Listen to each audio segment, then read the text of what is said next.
Morning, y'all. It might even be evening. Some of y'all are probably still in REM right now, but I was just thinking it's a beautiful, I guess someone would say cold, rainy day. I remember I had very few rainy days as a kid, like growing up where I did. And my mother told me, she's like, you like rainy days because that's how you feel inside. Never understood that, like saying I was depressed or whatever. And I don't know about all that.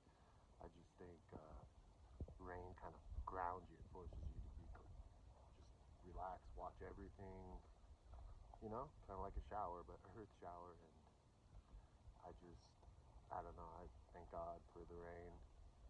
If you ever lived in a desert where it doesn't rain, either you hate the rain when it rains, but if you're somewhere else, I just really appreciate it. And just being thankful for the little things in life. Uh, Life's been pretty hard these past few months, actually, almost this whole year.